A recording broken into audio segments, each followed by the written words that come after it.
আসসালামু আলাইকুম। বর্তমানে বাংলাদেশের তেলের সংকট প্রকট হয়ে দাঁড়িয়েছে।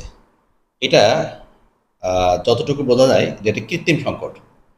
কারণ বাংলাদেশ যে দেশগুলো থেকে তেল আমদানি করে তার অধিকাংশই আহ, ইরান থেকে নয়। অর্থাৎ এই অধিকাংশ তেলই আহ, হরমুজ প্রণালী দিয়ে আসে না। সুতরাং এখানে সংকট হওয়ার কোনো খুব যে বেশি কারণ আছে তা নয়, কিন্তু কৃত্রিম সংকট তৈরি হয়ে গেছে।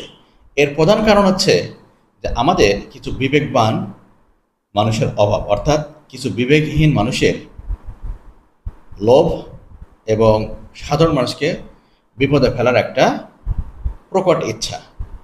তেল যেটুকু আসে তাতে দৈনন্দিন চাহিদা পূরণ হয়ে যাওয়ার কথা, কিন্তু পাম্পে তেল আসার পরপরই এক শ্রেণীর খুচরা অসাধু ব্যবসায়ী ড্রাম ভরে ভরে বা বড় বড় প্লাস্টিকের জারকিন ভরে ভরে তারা কিন্তু পাম্প থেকে তেল নিয়ে এসে গোপনে মজুত করে, এবং বাইরে তারা সর্বনিম্ন 140 টাকা থেকে 200 টাকা পর্যন্ত লিটারে বিক্রি করে।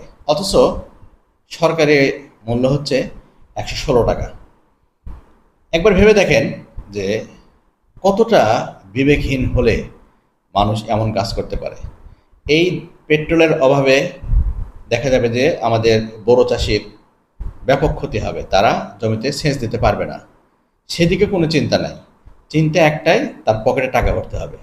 পাম্পের মালিকদের সাথে সিন্ডিকেট করে এই তেলগুলো প্রকৃত যানবাহনওয়ালা বা প্রকৃত সেচ পাম্পওয়ালা না পেয়ে তৃতীয় পক্ষের হাতে চলে যাচ্ছে, এবং এই তৃতীয় পক্ষ বিরাট অঙ্কের লাভ নিয়ে সেটা বিক্রি করছে। এখানে সরকারের উচিত কী ছিল? যেহেতু তেলের ক্রাইসিস হচ্ছে, বহির্বিশ্বের যুদ্ধের কারণে তেল আমরা আমদানি করতে পারছি না পর্যাপ্ত পরিমাণে, সুতরাং সরকারের উচিত এর সাথে দাম বাড়িয়ে দেওয়া। যদি সাময়িকভাবে দাম বাড়িয়ে দিত তাহলে কিন্তু এই তৃতীয় পক্ষের আর সুযোগ থাকতো না। তখন তেলের পাম্প থেকেই মানুষ এই বৃদ্ধি মূল্যে তেল নিতে পারত।